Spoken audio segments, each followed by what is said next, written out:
ونستغفره ونعوذ بالله من شرور أنفسنا ومن سيئات أعمالنا. من يهده الله فلا مضل له ومن يضلله فلا هادي له، ونشهد أن لا إله إلا الله وحده لا شريك له، ونشهد أن سيدنا ومولانا ونبينا محمدا عبده ورسوله. أما بعد، فقد قال الله تعالى في القرآن المجيد بعد أعوذ بالله من الشيطان الرجيم: بسم الله الرحمن الرحيم: وتوكل على الحي الذي لا يموت وسبح بحمده وكفى به بذنوب عباده خبيرا. صدق الله العظيم. رب اشرح لي صدري ويسر لي أمري واحلل عقدة من لساني يفقه قولي. رب زدني علما. Todos os louvores pertencem somente a Allah subhanahu wa ta'ala, e que a paz e bênçãos estejam sobre a melhor criatura de Allah, Muhammad bin Abdullah sallallahu alaihi wasallam. Caros irmãos, hoje inshallah vamos fazer uma reflexão em torno do melhor versículo do Coran, que é o Ayatul Kursi. Nós sabemos que Ayatul Kursi é um dos versículos mais recitados do Coran e bem conhecido pela maioria dos muçulmanos. Muitos de nós decoramos este versículo na infância, quando estávamos na madraça, mas hoje, inshallah, vamos entender o seu significado e um pouco do seu tafsir, para sabermos porque que este versículo é o melhor versículo do Coran, como vem no hadith de Rasulullah sallallahu alaihi wasallam. Esta palavra Ayatul Kursi significa o versículo do trono, porque neste versículo Allah subhanahu wa ta'ala faz uma alusão ao seu trono: wasi'a kursiyuhu as-samawati wal ard.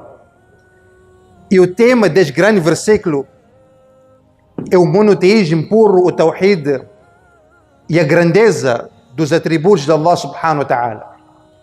E tudo isso é explicado de uma forma muito simples e interessante. Portanto, Ayatul Kursi é o maior tesouro do Coran. Aliás, de todas as escrituras que Allah subhanahu wa ta'ala revelou, o Ayatul Kursi é o maior tesouro. Por quê? Porque o versículo todo fala somente da grandeza de Allah subhanahu wa ta'ala. E por acaso, caros irmãos, nesta existência toda, será que existe algo maior que Allah? Se nós não falarmos da grandeza de Allah subhanahu wa ta'ala, vamos falar da grandeza de quem? Das suas criaturas, que são criaturas finitas. Portanto, este versículo ganha este valor, ganha esta dimensão exatamente por falar da grandeza de Allah subhanahu wa ta'ala. Por isso que a superioridade do Ayatul Kursi em relação aos outros versículos do Coran é porque este versículo fala somente da grandeza de Allah subhanahu wa ta'ala. O Tawhid al-Uluhiyya, Tawhid al-Rububiyya, Tawhid al-Asma wa al-Sifat. Se formos abrir os livros de hadiths, iremos encontrar inúmeras virtudes deste grande versículo. Vou apenas mencionar algumas. Bem, no hadith, Rasulullah sallam disse que existe no Surah Baqarah um versículo que é líder de todos os versículos do Coran e faz com que o Shaitan fuja da casa onde este versículo é recitado. E este versículo é Allahu la ilaha illa huwal hayyul qayyum. Certa vez Rasulullah perguntou aos sahabas conhecedores do Coran, aqueles sahabas que tinham muito conhecimento acerca do Coran: atadri ayyu ayatin min kitabillahi ma'akum a'zam? Você sabe qual é o melhor versículo que Allah revelou? Eles responderam: Ayatul Kursi. Rasulullah me confirmou dizendo: parabéns pelo conhecimento que Allah vos concedeu. No hadith também Rasulullah diz: Man qara ayatul kursi dubura kulli salatin maktuba lam yamna'hu min dukhulil jannah illa an yamut. Quem recitar uma vez o Ayatul Kursi depois de cada salat obrigatório, nada lhe impedirá de entrar no paraíso, excepto a morte. Subhanallah. Logo após a morte, a pessoa começará a sentir os efeitos, o conforto e a tranquilidade do paraíso. Portanto, temos que pôr em prática este hadith. Depois todos os salats obrigatórios, após recitar 3 vezes Astaghfirullah, Allahumma anta salam, Allahumma a'inni ala dhikrik, recitar uma vez Ayatul Kursi. Esta virtude, nada lhe impedirá de entrar no paraíso, excepto a morte. Rasulullah também diz, quem recitar este versículo antes de dormir, فَإِنَّكَ لَنْ يَزَالَ عَلَيْكَ مِنَ اللَّهِ حَافِظ وَلَا يَقْرَبَنَّكَ شَيْطَانٌ حَتَّى تُصْبِحْ. Quem recitar este versículo antes de dormir, então um guardião da parte de Allah subhanahu wa ta'ala, aqui Hafiz significa um guardião, um anjo da parte de Allah, continuará a proteger essa pessoa e irá impedir que o Shaitan se aproxime dele até o amanhecer. Portanto, antes de dormir também pormos em prática este hadith, recitar uma vez Ayatul Kursi. Portanto, se formos a ver, Rasulullah sallam nos encorajou a recitar este versículo diariamente e abundantemente, devido às inúmeras virtudes que possui. Caros irmãos, muitas pessoas pensam que Ayatul Kursi é apenas efetivo para afugentar os shayatin, jinnads, os maus olhares, ser recitado sobre o doente, sobre alguém que sofre de sihr, feitiçaria, ou para fazer quadros e pendurá-los a fim de ornamentar, embelezar nossas casas. Não há dúvidas que este versículo é muito efetivo para afugentar os shayatin, os jinnads, como bem no hadith, mas devemos ter em mente que quando o Rasulullah perguntou aos sahabas acerca deste grande versículo, não foi no sentido de fazer ta'wizes, não foi no sentido de ser recitado e soprado sobre o doente. O objetivo da pergunta era de saber se os sahabas conheciam o versículo do Coran no qual se fala do monoteísmo puro. Se eles conheciam o versículo do Coran em que se tenha condenado claramente o shirk e erradicado as suas raízes. Este era o objetivo da pergunta de Rasulullah sallallahu alaihi wasallam. Portanto, Ayatul Kursi, caros irmãos, é o versículo em que Allah nos revela as suas qualidades exclusivas, nos revela a sua grandeza, a sua majestade, o seu poder absoluto, a sua eternidade. E se formos a ver, este versículo é a base da nossa aqida, da nossa crença, porque fala daquilo que distingue o Islã das outras religiões, que é o Tawhid. Aqida é uma palavra árabe que deriva da aqd, e aqd significa nó. Nós fazemos um nó com a nossa crença em Allah subhanahu wa ta'ala, de que somente Allah é o nosso Criador, nutridor e sustentador. E este versículo, caros irmãos, é separado por 10 pausas. O versículo é único só, mas está separado em 10 pausas. Allah começa dizendo: Allahu la ilaha illahu. Allah la ilaha illahu. Não há outra divindade que merece ser adorada para além de Allah subhanahu wa ta'ala. O mesmo significado de kalima tayyiba, la ilaha illallah. Esta é a crença fundamental do Islã e a expressão máxima Tawhid. Esta frase, caros irmãos, confirma a realidade de que a divindade inteira pertence exclusivamente a Allah subhanahu wa ta'ala. Devemos compreender bem o significado desta frase, porque infelizmente muitas pessoas apenas recitam kalima tayyiba, la ilaha illallah, não sabem o que estão a recitar, não têm aquela convicção no íntimo, só recitam de boca para fora. Portanto, temos que compreender bem o significado desta frase, porque não existe nenhum benefício em recitá-la e não compreendê-la e não implementá-la na prática. Devemos sempre ter em mente que Allah é o dono e controlador de todo o universo. Allah é omnipotente, é o conhecedor do presente, do ausente, e ninguém para além dele é digno de ser adorado. Isso significa Allahu la ilaha illahu. Em seguida, Allah subhanahu wa ta'ala diz Al-Hayyu Al-Qayyum. Duas qualidades de Allah, atributos de Allah. Al-Hayy, o vivo, aquele que nunca morre, é Hayy. Al-Qayyum, o firme, o eterno. Este atributo de Allah traduz a sua qualidade de ser imortal e eterno. Por isso, no outro versículo, Allah diz: وَتَوَكَّلْ عَلَى الْحَيِّ الَّذِي لَا يَمُوتُ. Põe a tua confiança no Hayy, no vivo, الَّذِي لَا يَمُوتُ, aquele que jamais morrerá. Portanto, Allah é o vivo. E a sua vida é autossubsistente e eterna. Não depende de outros seres. Por isso, nós que somos servos de Allah subhanahu wa ta'ala, constantemente temos que invocar Allah. Quer seja na dificuldade, na aflição, na tristeza. Sempre devemos repetir o nome de Allah subhanahu wa ta'ala. Porque Allah é o único que é vivo. E ninguém mais tem essa qualidade. Caros irmãos, aquele que morre jamais poderá resolver os nossos problemas, as nossas preocupações.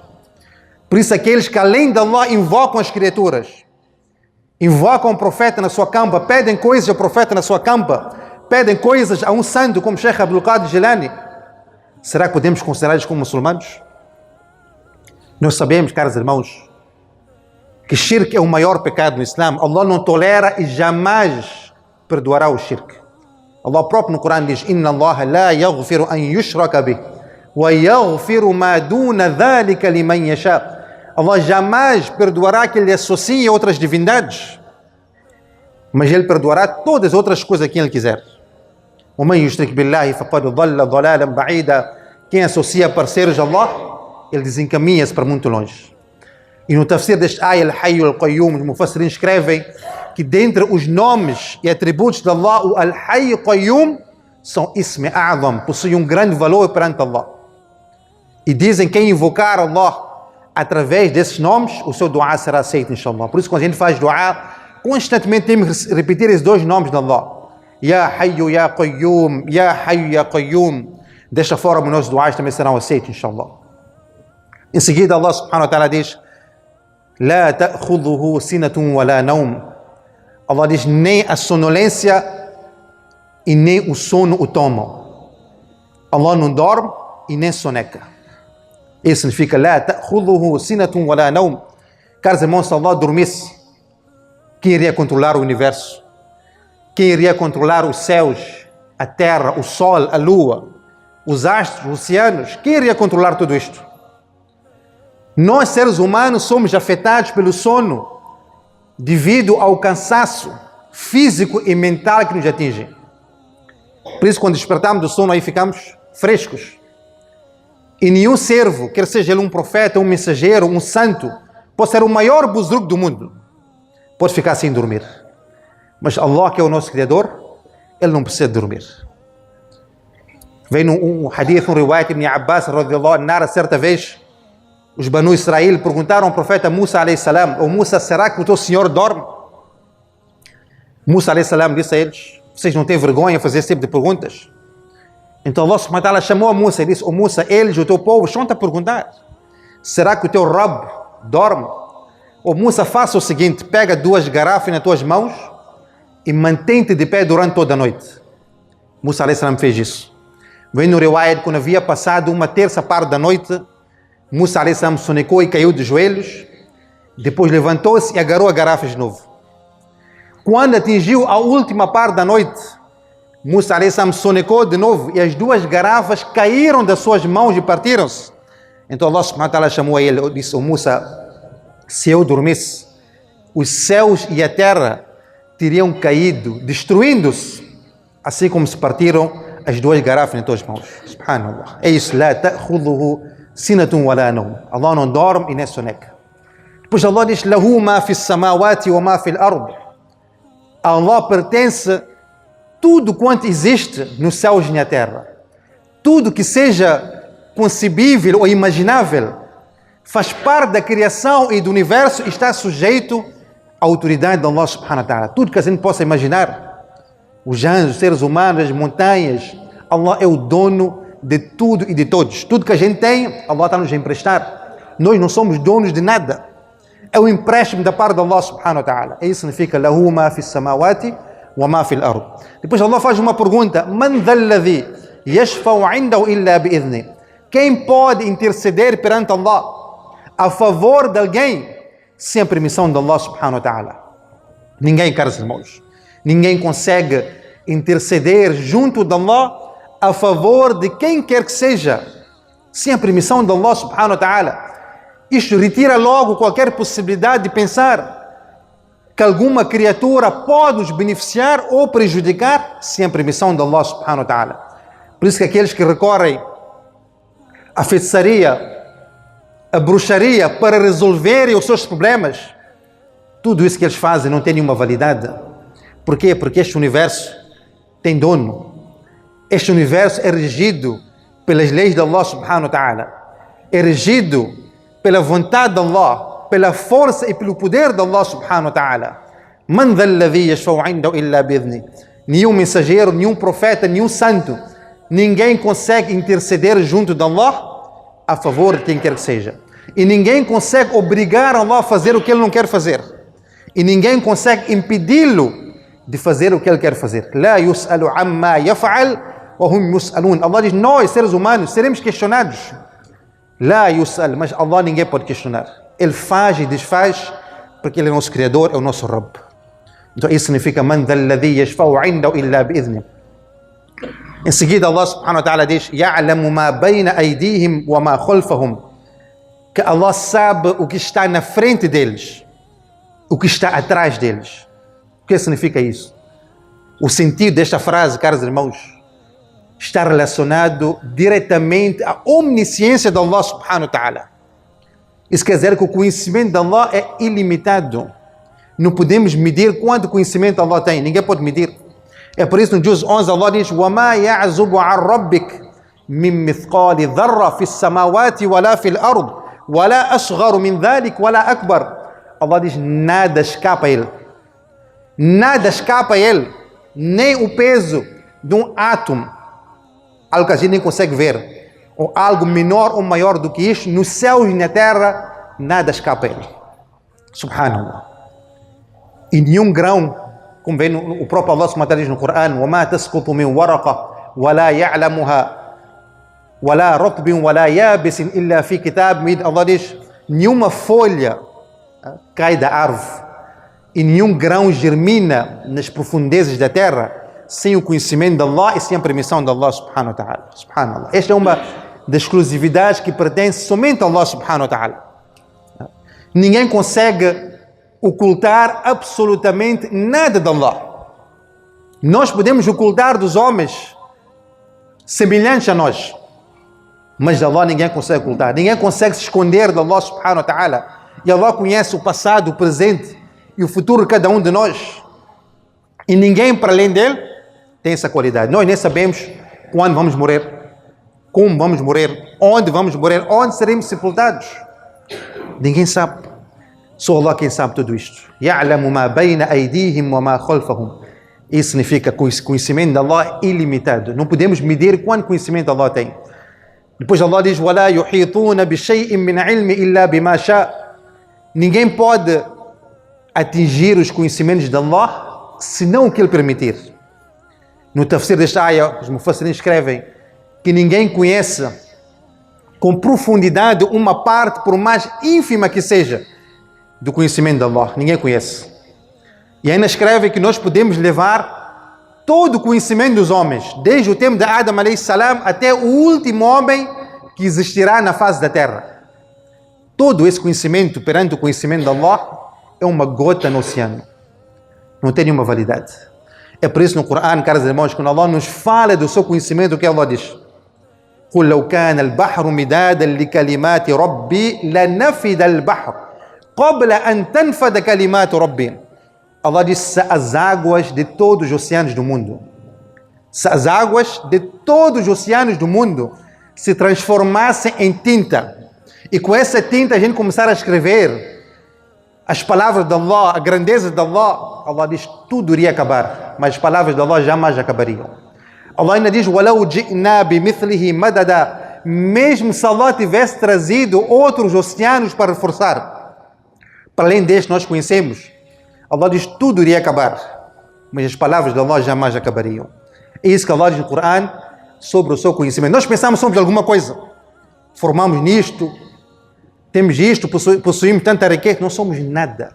Somos pobres perante Allah. Ya ayyuhan nas, antumul fuqara ila Allah. Allah próprio no Corão diz, gente, vocês são pobres perante Allah, não são nada. Wallahu al-Ghaniyyul Hamid. Allah é o único que é independente e digno de louvores. Em seguida, Allah subhanahu wa ta'ala diz, é que Allah fala sobre o seu trono, wasi'a kursiyyuhu as-samawati wal-ard. Allah disse que só o trono dele abrange os céus e a terra. Não só um céu, todos os céus. Só o trono de Allah engloba os céus e a terra. Subhanallah. Nós sabemos, caros irmãos, que as dimensões desta existência, só o sistema solar onde nós nos encontramos é algo extraordinário e magnífico. A ciência moderna ainda não conseguiu descobrir tudo. As dimensões do espaço é algo extraordinário. Astros que distam de nós milhares e milhares de anos. E o que Allah diz que só o trono dele abrange tudo isto, abrange os céus e a terra. Imagine então quão poderoso é Allah subhanahu wa ta'ala, se só o trono dele engloba os céus e a terra. E como vem no hadith Tirmidhi, que os céus e a terra, em comparação com o trono de Allah, é como se fosse um anel perdido no deserto. Será que um anel perdido num vasto deserto tem algum valor? Não tem nenhum valor. Imagine então quão poderoso é Allah subhanahu wa ta'ala. Depois Allah diz, وَلَا يَؤُودُهُ حِفْظُهُمَا, e preservar e proteger estas duas coisas, os céus e a terra. لَا يَؤُودُهُ, não lhe deixa fatigado. Allah não se sente fatigado pela responsabilidade que tem sobre os céus e a terra. Allah protege, Allah assegura a existência dessas duas criaturas extraordinárias. E isso não provoca nenhum peso para Allah subhanahu wa ta'ala. Ele não fica cansado. وَهُوَ الْعَلِيُّ الْعَظِيمُ, ele termina dizendo com duas qualidades suas. Al-Ali, o glorioso, que ele é o glorioso. Al-Azim, o sublime, o glorioso. Portanto, sempre temos que ter em mente, caros irmãos, que Allah é o maior e o mais exaltado. Allah está acima das suas criaturas. Está acima das leis que Ele próprio criou para regerem a natureza. Estão a ver, caros irmãos, porque é que este versículo é considerado como o melhor versículo do Corão, como vem no hadith? Porque só fala da grandeza de Allah subhanahu wa ta'ala. E é por isso que o Rasulullah diz que quem recitar este versículo depois de cada salat obrigatório, devido à sua grandeza, nada lhe impedirá de entrar no paraíso excepto a morte, subhanallah. Mas não pense, caros irmãos, que é só recitar as palavras que compõem o Ayatul Kursi. Não. Temos que recitar essas palavras e vivermos o seu conteúdo na prática, não recitar de boca para fora. Temos que entender o seu significado, termos a convicção no íntimo, vivermos a grandeza de Allah, porque ninguém vai entrar no paraíso julgando que Allah é pequeno no seu coração. A grandeza de Allah não deve ser concebida apenas em termos teóricos, não, mas sim em termos práticos. É por isso que uma criança nasce, a primeira palavra que toca aos seus ouvidos é o quê? Allahu Akbar. Logo tem que saber que quem é maior é Allah. No Adhan também encontramos esta fórmula, Allahu Akbar, Allahu Akbar. Antes de iniciar o salat, começamos com Allahu Akbar. Vamos para o ruku, sajda, Allahu Akbar. Sempre ter em mente quem é o maior é Allah. Viver a grandeza de Allah. Há vários exemplos que os Sahaba deixaram para nós sobre como viver a grandeza de Allah subhanahu wa ta'ala. Além dos Sahabas, pessoas virtuosas, pessoas piedosas, também deixaram exemplos. Para terminar, vou deixar convosco o exemplo de Hajar alayhi salam, que foi esposa do profeta Ibrahim alayhi salam. Nós sabemos que esta mulher, Hajar alayhi salam, só para vocês terem em mente o que significa viver a grandeza de Allah subhanahu wa ta'ala. E dentro de alguns dias também vamos entrar no mês de Dhul-Hijjah. Faltam poucos dias para entrar nos melhores dias do ano. Esta mulher, nós sabemos, Hajar alayhi salam, foi uma mulher que foi feita cativa e depois ganhou a sua liberdade nas mãos do profeta Ibrahim alayhi salam. Foi esta mulher que deu ao profeta Ibrahim o seu primeiro filho, Ismail alayhi salam. Portanto, ela foi mãe de um profeta. Vem no riwayat, quando ela foi deixada pelo marido, Ibrahim alayhi salam, numa terra árida e desértica. Naquela altura, Maca era deserto, não tinha nada. Quando ela foi deixada nessa terra árida e desértica, juntamente com seu filho Ismail, que era pequeno, ela só tinha um pouco de água, que nem estava gelada, e algumas tâmaras. Só isso. Não tinha frangos, bife, nada. Só um pouco de água e algumas tâmaras. Ela perguntou ao profeta Ibrahim alayhi salam, Ibrahim, vieste deixar aqui no deserto, sob os cuidados de quem? Ele respondeu, deixo-vos sob os cuidados de Allah subhanahu wa ta'ala. Ela perguntou de novo, Allahu amarak? Ó Ibrahim, isto é uma ordem de Allah subhanahu wa ta'ala? Ele disse, sim, isto é uma ordem de Allah subhanahu wa ta'ala. Qual foi a resposta dela? Idhan falan yudayya'na. Allah não nos vai abandonar. Allah não nos vai deixar padecer. Ó Ibrahim, tu podes voltar. Podes regressar para a Palestina. Eu e Ismael vamos ficar aqui com Allah subhanahu wa ta'ala. Caros irmãos, nós estamos a falar de um fenômeno no mundo da crença. Isto é um fenômeno. Eu costumo dizer, esta mulher, Hajar alayhi salam, se estivesse nos nossos dias hoje, a própria família teria levado ela para um psicólogo, para ver o que se passa com a nossa filha. Não está bem na cabeça. O marido abandona no deserto, sem comida, sem nada, juntamente com o seu filho pequeno. Ainda diz que isto é uma ordem de Allah subhanahu wa ta'ala. E ela aceita com toda a satisfação. Nossa filha não está bem na cabeça. Mas qual foi o resultado, caros irmãos? Dela depositar total confiança em Allah subhanahu wa ta'ala. Allah deu a ela água. Aquela água sagrada que até hoje as pessoas vão beber lá em Meca quando vão fazer Hajj e Umrah. E até o dia de Qiyamah essa água nunca vai acabar. Trazem bidões e bidões de água Zamzam para suas casas. Este é o baraka daquela senhora. Por causa dela, por ela viver a grandeza de Allah subhanahu wa ta'ala, ter tawakkul em Allah, Allah deu ela água Zamzam que até o dia de Qiyamah nunca vai acabar. Allah deu muitas outras coisas. O Safa Marwa, vamos fazer Hajj e Umrah. Quem já fez conhece Safa Marwa, depois de fazer Tawaf, vamos fazer Safa Marwa. Foi instituído por causa de quem? Por causa dela. Allah gostou daquele gesto dela percorrer entre as duas montanhas Safa Marwa à procura de comida. Allah gostou daquele gesto. Instituiu isso como um ritual de Hajj e Umrah até o dia de Qiyamah. Todos forem fazer Hajj e Umrah devem também fazer Safa Marwa por causa desta senhora. Subhanallah. Portanto, confiar em Allah subhanahu wa ta'ala, caros irmãos, não é nenhum entretenimento. Precisa de convicção no íntimo. E hoje, mais do que qualquer momento, precisamos de ter Allah em nossos corações. Precisamos de viver a grandeza de Allah subhanahu wa ta'ala. Dentro de alguns dias, vamos ter mais uma oportunidade para a gente viver a grandeza de Allah, para nos aproximarmos mais de Allah subhanahu wa ta'ala. Tivemos agora há pouco tempo o mês de Ramadã. Daqui a alguns dias vamos entrar no mês de Dhul-Hijjah, e como bem no hadith autêntico do Rasulullah sallam, que não há dias em que as boas ações são mais queridas e amadas por Allah subhanahu wa ta'ala do que nos primeiros 10 dias de Dhul-Hijjah. E o que devemos fazer? No mesmo hadith, o Rasulullah diz: فَأَكْثِرُوا فِيهِنَّ مِنَ التَّهْلِيلِ وَالتَّكْبِيرِ وَالتَّحْمِيدِ. Recitem constantemente o tahlil, la ilaha illallah, o takbir, Allahu Akbar, o tahmid, alhamdulillah. Este é o melhor dhikr nos primeiros 10 dias do Dhul-Hijjah. Constantemente, onde a gente estiver, estamos a conduzir, estamos a andar, estamos em casa, recitar o takbir, Allahu Akbar, la ilaha illallah, Allahu Akbar, walillahi alhamd. Infelizmente, muitos só recitam isto no dia de Eid. Quando vem aqui no Eid, que recitam este takbir. Não. Nos primeiros 10 dias do Dhul-Hijjah, constantemente recitar esse takbir. Aumentar a nossa recitação do Coran. É aconselhável jejuar nos primeiros 9 dias de Dhul-Hijjah. Para quem não conseguir jejuar 9 dias, jejua no dia da Arafah, no 9º dia. O jejum da Arafah, o Rasulullah diz que expia os pecados do ano anterior e do próximo ano. Grandes recompensas. Temos que saber aproveitar, caros irmãos, esses dias abençoados. Vamos entrar, que Allah subhanahu wa ta'ala nos conceda a correta compreensão, que Allah nos conceda tawfiq para cumprirmos todas as suas ordens, ensinamentos, sunnah de Rasulullah sallallahu alaihi wasallam. Wa akhiru da'wana alhamdulillahi rabbil alamin.